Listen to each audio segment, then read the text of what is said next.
Hey y'all, it's Austin and Jonathan, What's up? and we're here to give you a 2025 updates on where it looks like the market might be going according to Fannie Mae. So these are not our forecasts, it's Fannie Mae's forecast, but Jonathan did the hard work. He went through, broke it all down for us, and it's some great content, and we wanted to distill it, share it with you. So without further ado, Jonathan, where does Fannie think we are going, and where have we come from? So the theme for 2025 is going to be gradual in my mind, Austin. I think we're going to see mortgage rates gradually improving. I think we're going to see existing home sales gradually improving. And then I think inflation, which has been the big monster the Fed's been fighting for a couple of years, will gradually improve. And that's what we're going to see when we jump into all of these charts and data. So let's get it kicked off. All right, let's go. All right, so 2025 forecast. Before we look ahead at 2025, Austin, let's look back at 2024 and look at some key data points. One of my favorite things to look at is purchase applications. At the end of the day, people are financing homes. Not many people have cash. So what really is a leading indicator of how healthy the real estate economy is and how many people are buying homes is to look at mortgage applications. Absolutely. And so here we go, man. We start off in early 90s all the way to 2025 where we are today. And you can see where we're at right now. This is an index. And so I'm not going to go into the units of measure and things like that. But look at where we are in the purchase application index, Austin. We are back to where we were in 1995. Yeah, we were in elementary school or middle school. Yeah, Somewhere in there. probably so. And to me, this is an index. So it takes everything in account. Think back how many people were living in America in 1995. Yeah, a couple 100 million. Yeah, it was actually 260 million. And we have a new census happening in 2026, but the estimates right now is that we're about 340 million people in America. So we have 30% more people in America, or 70 million more people live in America, and our purchase applications are on the same pace as if we were a country of 240 million people. Man, that's we can definitely attest to that. I mean, it definitely has felt like things have been slower. Everyone knows it's been slower the last couple of years, but to see the data, especially mortgage applications, and this is primarily for purchase because there's not a lot of people applying for refis right now. So just seeing that is it definitely feels that way. It's a little depressing. Yeah, I mean, I think the optimist way to look at this is that we've hit a trench, we've hit a bottom, and like I said, rates are gradually going to improve. The economy is in a good place. I think we'll see these numbers gradually get better on the purchase application. But the big thing that we keep sharing with a lot of realtors is like we want to understand the psyche of the buyer right now. What are they thinking through? And this next slide is going to give us a really big insight. This is kind of one of my favorite slides. This is the income needed to buy a house versus median income. And so the yellow line, Austin, is the median income needed to buy a median price for a house in America right now.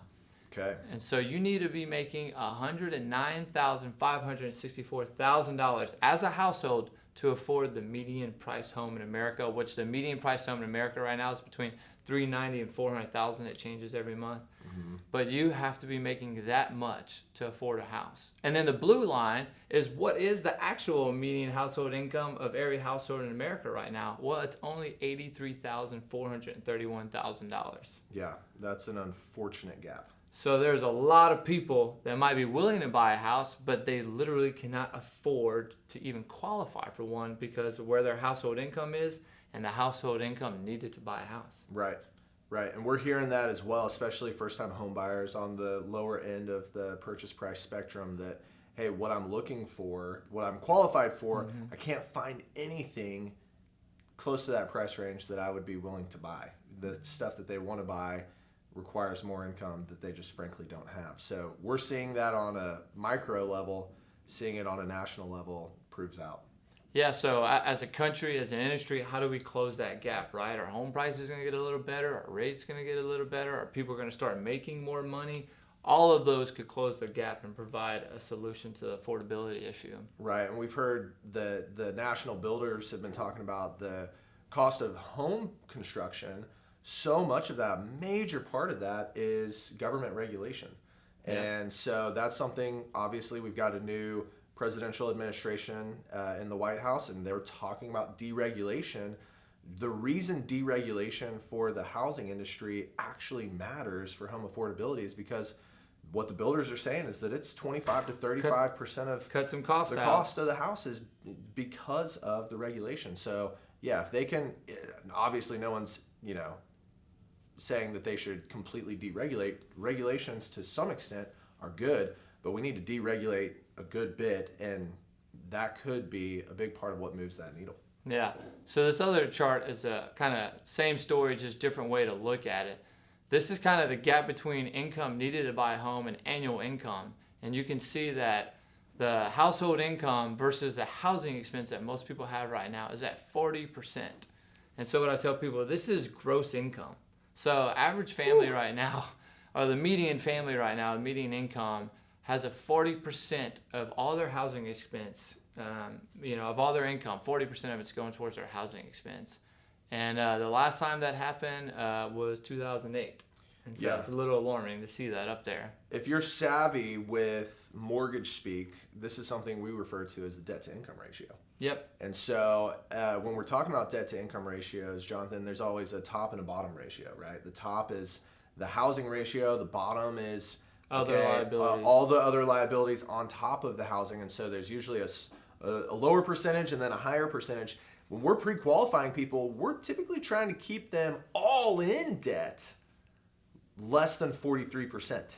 This is showing right here that the average homeowner right now, that their expense is just on the house alone, not any other debts, is right at 40%. Yeah. That is, man, that feels suffocating. It does. And so, all the realtors out there they work with, like, we have to empathize with our buyers. They're having to pay higher insurance, higher taxes, rates are higher than they were previously. They're getting better. Home prices are higher. And so all of that is causing that payment to creep up. Right. And people don't have a whole lot of discretionary funds. And, you and I talk all the time coaching up people that are trying to stretch to put down 20%.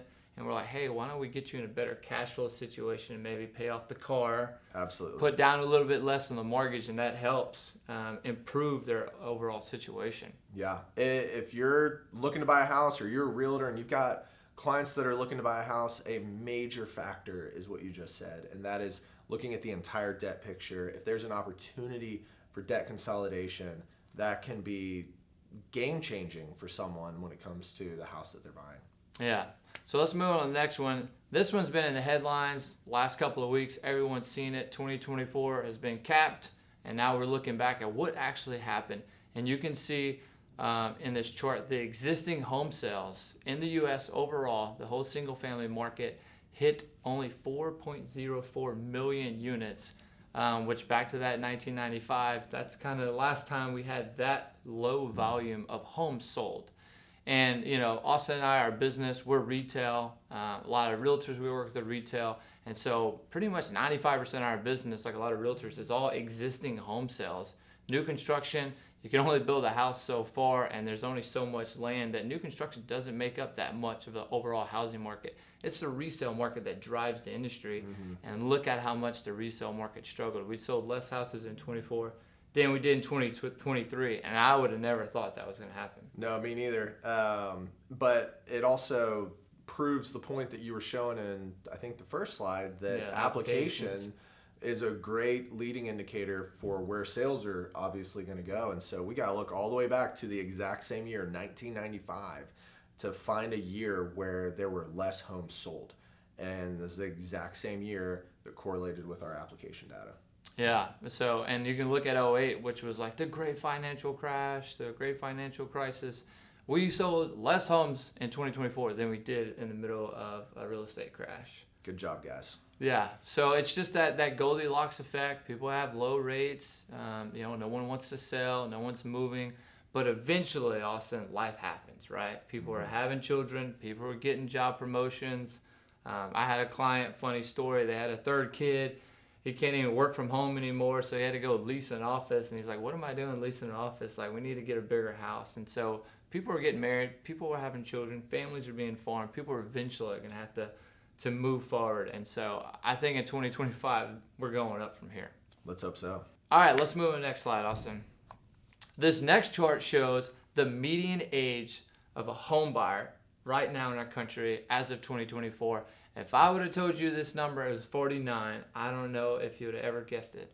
I don't think I would have. I mean, we're so used to first-time home buyers making up a majority of the buyers in every market, almost, that you just expect it's going to be somewhere in the 30s. And usually older people are not, buying, they're usually where they're going to be. And so to see this number 49, that is median. So you're looking at, okay, wow, and the chart shows this is just getting older and older and older. I think that's got to be the result of two different factors, right, Jonathan? You've got younger people are having a harder time getting to the place where they can afford the home. The home affordability is running away from them. Yep. And then you've got older people that are sitting on tons of equity because they've owned their houses for a while.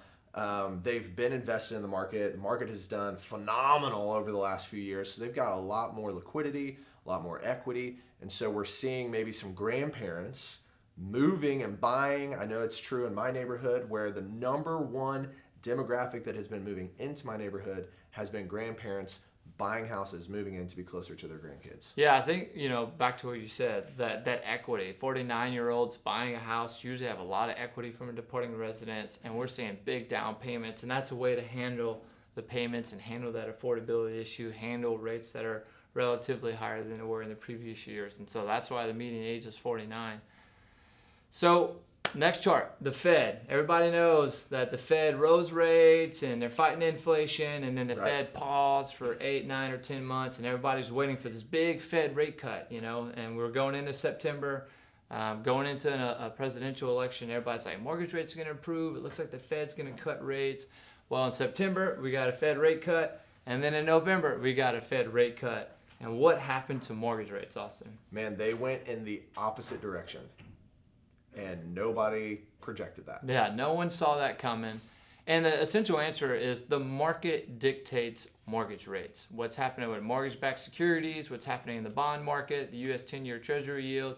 The federal funds rate is what the banks borrow overnight from the federal government. Right. It might dictate direction over a long period of time, but in a short window, they don't always correlate to each other. And so you can see here that back in December going into January, the 30-year fix went up to 7.26 for prime borrowers, paying maybe a half or a 1 point in discount points. Right. And no one saw that happen. This next chart explains the story a little further. Here you can see the red line in the chart is the federal funds rate, where we're holding steady January all the way through August, and here we get to September. Boom, we drop, we hit a cut, and then November, boom, we hit another cut. That top line is, the one in blue is the U.S. 10-year Treasury yield. That's the market deciding, do I want to invest in long-term yields or not invest in long-term yields? And they decided it was not worth it. And so the yield shot up because the market is not in agreement with what the Fed's doing. And so we lost 100 bips in the 10-year Treasury yield while the federal funds rate went down 100 bips. That was the first time in the history of our country that's ever happened. Right. And so that brings up a lot of questions, right? So the market is not really liking the direction that the Fed is going in. We saw almost the opposite happen, a year ago, 2 years ago, when the Fed was raising rates. The market was thinking, oh, we're going to cut, they're going to cut, they're not going to keep going. So the market's had a hard time with the Fed when we've gone into these rate change cycles. And the market is looking at this going, hey, Fed, you've been talking about inflation getting that back down to or under 2%. We're not there. So if you're cutting, that seems like that might be inflationary. And then also the Fed's job is to balance the jobs market. And so looking at employment. So the Fed has to strike that balance between inflation and unemployment. And the jobs data has been hot, and then inflation's not down to 2% yet. It's down, but not down to 2%. That's right. And so the market's looking at this going, we don't think this is a good idea, guys. And then we get into the election, right?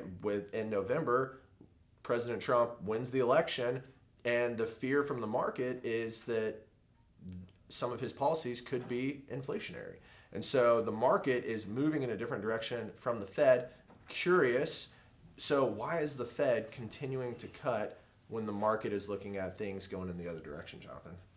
Yeah, I mean, the Fed is trying to prevent a recession, right? So they see job numbers going down. And one of the data points we have, I don't have in the chart, but the private sector in the last 12 months lost 1.8 million jobs, while the government hired 2.2 million people in the last 12 months. Right. And so the Fed's looking at this and they're like, hey, businesses are not doing well. They're laying off people. Businesses are not hiring people. The government is the one that's holding up the job market. And like you said, a lot of people knew President Trump on his campaign was like, we need to get rid of excessive spending. We knew government layoffs would probably come. And then in November, we found out he was elected to be president. And so now here we are in January, we're starting to see some of those job cuts happening. And so maybe the Fed was right.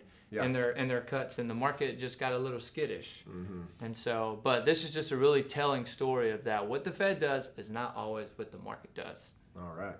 So let's jump back into some of these charts. This one to me is another really, really telling chart. If you're a realtor out there, buyer's agent, or even a listing agent, we have to find ways to empathize. I know we're on the phones with our buyers, our prospects, and we're talking to them about what their current housing payment is, if they own a house, or what their current rent is, and trying to help them set a budget for their future home. And this is a chart of what people's monthly housing payment is. This is taxes, insurance, and the principal and interest on their loan. And you can see right now that the average housing payment on a new house is $2,757. And it is way up to where we were in 2019, which is the reference point that everyone says back to normal times, Right. pre-COVID. Right. And so this payment is up 63% in the last 4 years. And as a buyer, it's like, hey, Austin, as a lender, hey, agent, as a realtor, how can you help me with my payment? Because it's just historically high. And what rates gradually improving, home prices gradually getting more expensive, that the price and rate is not going to help this payment come down. But like, what can we do as professionals to help people with their payments right now, Austin? Yeah, I mean, seller credits are huge. So being able to negotiate that if you're in a market where you're not in a multiple offer situation, if it's a house that's not a multiple offer situation, being able to negotiate that is huge. I think for listing agents to help their sellers understand that, hey, what your payment is on this house, let's look at what the payment is likely going to be, or what the range is likely going to be for whoever's buying this house. Such a good way to do it. So I think if you're a listing agent and you're working with a seller that is maybe wanting you to, push the envelope on the list price or whatever, this could be a sort of come to Jesus point with them to go, okay, let's be honest with what this house is going to cost the next person that purchases it. Let's not just focus on purchase price, but also monthly payment, the affordability of this home. How can we help someone, or at least be sensitive to that in our negotiations? So if someone's asking for seller credits, might not be because they can't afford to buy the house without the seller credits, but the seller credits might be a tool that they are using to help buy down the interest rate permanently or temporarily, to help soften the blow of that payment shock. Absolutely. Yeah, so as a listing agent or buyer's agent, just educating your seller and buyer on what are seller contributions, what are seller credits, because we love to see them, because there's nothing that can help a home buyer right now more than seller credits to get that monthly payment down. That's right. And so one of the things we're going to look at with every contract, if you negotiate something below list price, our first question is going to be, what makes the bigger impact to the client? Is it taking that reduction off the list price? So let's say you negotiate something 20 grand below the list price. Okay, we're all feeling awesome about that. 20 Got grand a less. good deal. That's material if it's a cash transaction, but if it's a finance transaction, 20 grand hardly changes the down payment. Or it monthly hardly payment. changes the monthly payment. But if instead we took that $20,000 and said, let's look at using this as a seller credit rather than a price reduction, it can be absolutely game changing. Yeah, So, and that's what we're seeing a lot. And so you brought up cash just now. One of the questions we keep getting is like, hey, rates are high right now. Home prices are expensive. If I have the ability to pay cash, Austin, shouldn't I just buy in cash? yeah, it's a very prevalent question that we get from a lot of our second or third time home buyers. We even have some people, first time home buyers, family will swoop in and say, hey, interest rates are too high. We'll buy the house in cash for you. And man, rates are high compared to where they were during COVID. And so that's real. And an example that we ran, Jonathan, was this one right here for a recent client where, hey, if he was looking at a purchase that was well over $1 million, looking at financing potentially $1 million, and we ran the numbers. Okay, what is $1 million financed over 30 years at, let's just say hypothetically, a 7% interest rate? That was in the range that this guy was qualified for. Well, 7%, 30 years, $1 million borrowed, ends up being about $1.4 million in interest. So you're going to borrow $1 million for this house, but it's going to cost you, not only are you going to pay back that $1 million, you're going to pay back $1.4 million in interest on top of that. That's a lot of money. Yeah, it sounds painful, but how do we know if that's the right call or not? Well, the question really is, when we talk about interest rates being too high compared to what? And so what I help this client think through is the what is not what rates were or what rates were on your last house. It's what rates are compared to what your money is earning for you in the market. I said, how's your investment portfolio doing? He had plenty. He could have easily bought this in cash, but his response was, my investments are doing really well. And I said, okay, well, let's just play devil's advocate here. And let's just assume you get a meager 7% on your $1 million invested. You should be able to do well, way better than that. If you're not doing better than that, call us. We can get you connected to some financial advisors that can help you. But let's just say 7% borrowed versus 7% invested. What does that turn into? The next slide shows us. Boom. Holy moly. That same amount of money invested in the market over 30 years is going to grow to almost $8 million. And so, massive difference. Is the interest rate too expensive? No, it isn't, unless the interest rate unless it's costing you more than what your money is able to earn for you. In this situation, you would have to be earning so much less than 7% before paying cash would make more sense. So if your money's making the same, this is the difference, Jonathan, between amortized interest, borrowed, versus compounding interest, invested. And so if you can get that, man, we're talking about it is actually way too expensive to pay cash. And so realtors, I know we feel like cash is king, and it might be for you, but for your client, man, this is a game changer for them to actually be able to finance it. Even when they're in the position to pay cash, they should really at least second guess. Not every situation is going to be the same, but they should really talk to someone like us that can run the numbers for them and help them really understand the opportunity cost of paying cash for a house versus being able to keep your money invested. That being said, Jonathan, let's show them the next slide. Yeah, so let's look at real returns. Okay, so the S&P 500, holy moly, over the last 30 years, averaged a 9.9%, almost 10% return. If it were to repeat over the next 30 years, and we're not saying that it's going to, who knows what it's going to do, but if the S&P 500 repeats over the next 30, what it did the last 30, that same $1 million invested turns into almost $18 million. And so, and the S&P 500 over the last 10 years, last 5 years has been smoking this rate. This is 30 years averaged. So if we're looking at this, man, if grandma offers to buy your house in cash, my response would be, thank you so much. Actually, can we please invest that $1 million and I will go get the loan? Yeah. Because that is, this is generational wealth changing right here looking at these numbers. And so from our standpoint, yeah, it might feel like interest rates are high, Jonathan, but interest rates could be 20%. They're not too high if your money's earning 40%. Yeah, the market's returning 40, 50. And actually in this scenario, they're not too high if you're earning 20%. So the interest rate being too high is only relative to what your money is doing if that same money is invested. So if it's more expensive than what your money can earn for you, yes, rates are too high. But until that becomes true, it is not a true statement to say interest rates are too high. Actually, they're still too low for you to not borrow. Beautiful. All right, let's jump into 2025. Here's a look at what Fannie Mae puts out. It's their economists, it's their office. So it's sitting Network Funding, sitting me and Austin. This is kind of what Fannie Mae is thinking.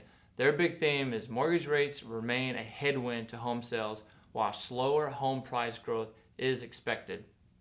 The first thing we're going to look at is affordability. Affordability is expected to improve, but it's unlikely that we return to pre-pandemic levels anytime soon. So you can look at this at the percent of income spent on a mortgage payment. We're not going back to 2019. We're going to see gradual improvements. And Fannie Mae is projecting, you remember that last chart we talked about, 2024, we sold 4.04 million homes. Fannie Mae is projecting that we're going to sell 4.89 million in 2025 and 5.25 million in 2026. And for me, I just feel like 5 million is where things are just moving as a real estate professional, whether you're in title or lending or you're a realtor. 5 million is kind of where we want to be. Anything below that, it's like, man, things are hard. Things are a little tight. And so affordability is going to be an issue, but we're going to see some gradual improvements. We'll take them. We will. Next thing, we talked about existing home sales earlier. Everyone is tied up in their low mortgage rates. People are staying in their homes a little longer, and so we're just not seeing the normal volume in the existing home market that we're used to seeing. But Fannie Mae's forecasting that things will gradually improve. So back to that theme of the year, gradual. Everything's going to get gradually better. And I'm not going to read the whole clip notes on the side. You can definitely pause the video and read through it. But the big thing that Fannie's talking about is that inventory is getting better. So everyone's assuming, well, we're going to sell more houses. Mm-hmm. But what's happening is that homes are taking longer to sell. And so it looks like we have more inventory from month to month because homes are taking 30, 40, 60 days to sell. And we've kind of been saying this anecdotally when we look in our own market here in Houston. It's like, yeah, there's inventory 4.5 months, but it's not very desirable inventory. Right. Which is why it's taking so much longer to sell. And so let's jump into Fannie's forecast to inflation. Austin, why don't you take this one? You've kind of talking about it earlier about the Fed and how they were fighting inflation. Yeah, so we can see that we've got some different forecast lines going on here, but essentially it's not really looking like we're going to get under 2%. No, not anytime soon. That's not what they're projecting, at least for the next 2 years. And so without us getting under 2%, man, unless the Fed changes their guidance on where they want to be and how that corresponds to their rate, that's part of the reason why we're not expecting the Fed to continue to improve much right now. Is it's like unless inflation can drop under that 2% annual rate, man, we're going to be kind of stuck in this range. It's getting better. The projections are that it's going to continue again to gradually get better. So we'll see if that holds, and hopefully it does. Gradual improvement's better than no improvement, or worsening. So that's what we're looking at is hopefully prices continue to get better across different things. And, you know, when you've got a change in administrations, some things happen immediately that cause immediate effects, and some things just the medicine takes a little time to get through the system. like drilling more oil and gas could get oil down. Correct. Oil is a huge part of inflation. That's right. But I'll say thanks to the Fed. I mean, we're at 8%. Like, look at that. And they got us down to 2.8. So, like, they did a great job. They got us down. It's just what you're hearing Jerome Powell is inflation is sticky right now. And it's just going to take a little longer, a little more time to get it down. And that's why things are gradually going to improve from an inflation standpoint. Yep. Yeah, and I think one thing to just keep in mind real quick is, you know, some people get hung up on, inflation's coming down. That doesn't mean that things are getting cheaper.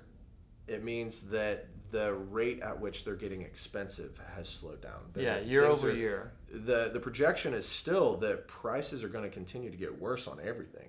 It's just they're not going to get worse as fast as they were. And so... anyways, I think that's something that's important to keep in mind. We hear that from time to time. Oh, I thought, you know, inflation is going down, so prices are going down. Yeah, inflation isn't around anymore. It's like, no, it still is. It's just not hurting us as quickly and as severely as it was. Correct. Yeah, so, I mean, cumulative inflation is like where were home prices in 2019, where they're at now. Inflation year over year is the CPI data, where it's like over the last 12 months. Yeah. And you don't want to see negative inflation. Deflation can ruin an economy. So that's why the Fed wants to get to 2%. Yeah. The big thing, right? What's going to happen with mortgage rates in 2025? Well, Fannie is forecasting gradual improvement in the 30-year fixed. Heading into December, they actually thought rates, you can see there's a prior forecast, they thought rates would get to 6.0% in the next year or two.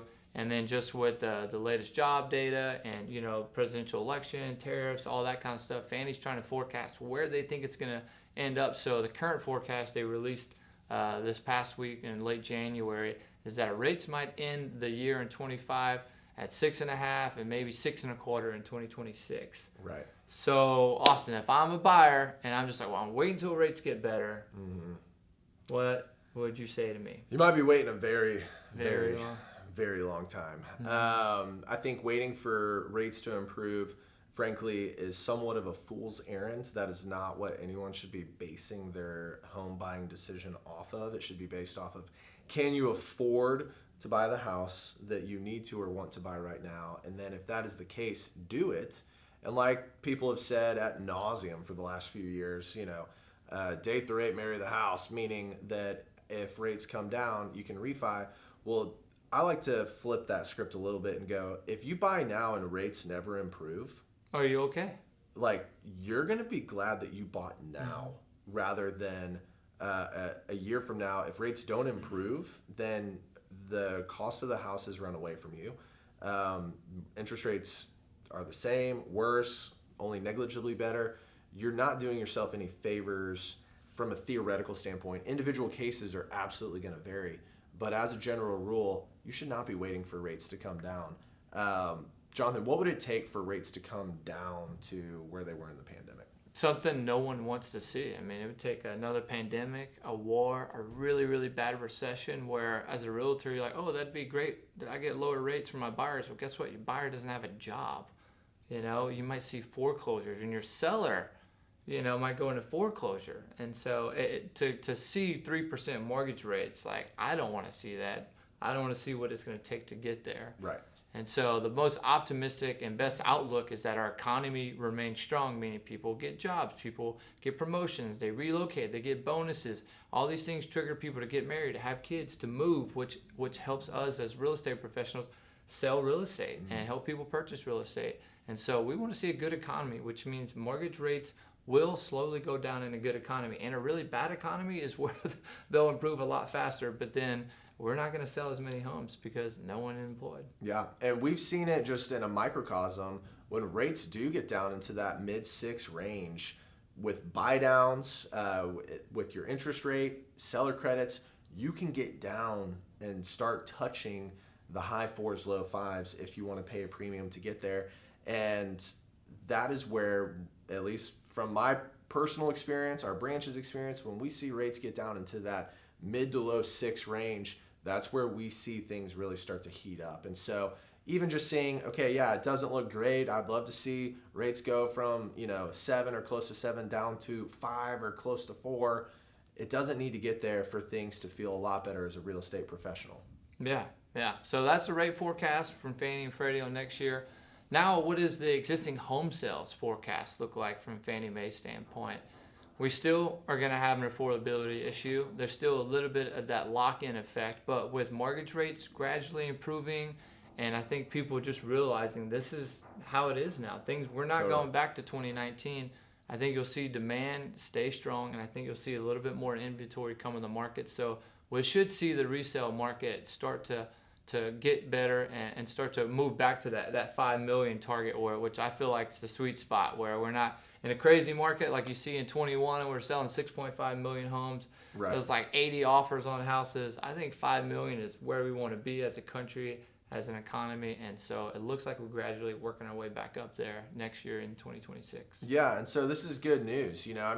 If you're a real estate professional, we don't have a slide for this, but one of the data points we've seen is that somewhere around 75% of real estate professionals didn't close a single transaction in 2024. Well, if you're in that boat, this presentation is not good news for you. Like, plan on not selling anything in 2025. But for the real estate agents that are watching this, which is a majority of our referral partners that averaged 1 to 2 transactions a year last year, take heart. Things are getting gradually better. Instead of closing, 12 to 24 homes this year, you might close, 15 to 30. So things are looking up, and then for the special section of the population of real estate agents, less than 1% that did, 4 or more transactions a month, this is great news for you because it means you're going to have less competition with other agents. More at bats. You're going to get more at bats. You're going to have more clients. You're going to have slightly better rates. So if I'm a successful real estate professional, I see this data. Maybe I'm not like woohoo, things are going to crank up, but this is hopeful. The worst is behind us, right? Hopefully. Yeah. Hopefully. These are all projections, not promises. Yeah. And so we'll wrap up with this last one. This one's a little bit of a look into our world, but as realtors, as referral partners, you know that mortgage business, ability to finance a home is what drives the whole industry. And so origination volume, whether it's purchase or refi, we want to see that growing over the next couple of years. Right. And so the shaded is 2024, kind of what happened. And I mean, not 2024 is the one on the left. And you can see hardly any refis happening there, which is the orange chart. But then as we move into Q1 and 25 and then Q1 and 26, you can see that those bars are growing vertically. So we're going to do more purchase business. We're going to do maybe some more refis, and that's kind of Austin and I are looking forward to refis. I always tell realtors, imagine all you can do is help people buy real estate and you can't sell houses. Or imagine all you can do is help people sell and not buy. You'll have two ways of making commission. Our two ways are purchasing and refining. Right. And so we've been hobbling around on one leg for a while. Yep. And we're excited to be ambulatory with two healthy legs in the next couple of quarters. Yeah, and I think it's for savvy real estate agents that pay attention to this kind of economic data, and if you've made it all the way to this part in our report, it's tempting to not give a rip about refinance application numbers. To just only care about purchase application numbers and purchase transactions. But the reality is, when the refinance section is growing, that means what, Jonathan? I mean, people could be taking out money to buy an investment property. People could be doing a cash out refi to buy a second home in Galveston or Lake Conroe. I mean, as a realtor, that's great. Yeah, they're leveraging equity, but mostly when we see the refinance numbers increasing, it's because interest rates are improving. Mm-hmm. And so what you should expect then is, okay, well, if rates are getting better, then we should see more purchases also correlating. And that's kind of what you see a little bit in this chart with the projections, that as you see that orange section growing, well, what's growing underneath it? The blue section. So that's what matters to you. All of it is something to pay attention to and keep a pulse on. Yeah. So that's kind of our take on 2025. It's from Fannie and Freddie. From Fannie Mae. But Austin, what I would leave with everyone is that gradual improvement in rates, gradual improvement in existing home sales, and gradual improvement in inflation. All things we welcome. And I think we're going to have a great year. Yeah, I agree. I would not sit on the sidelines, y'all. Realtors, I know you're not, but if you've got a client that is, like we said earlier, that is sitting around waiting for home prices to come down, waiting for interest rates to come down, will they come down? Maybe. Will they come down enough to move the needle? Probably not. And so, if I were you, I'd buy now. That's it. All right, y'all. Y'all know where to find us. Give us a call. Adios. Adios.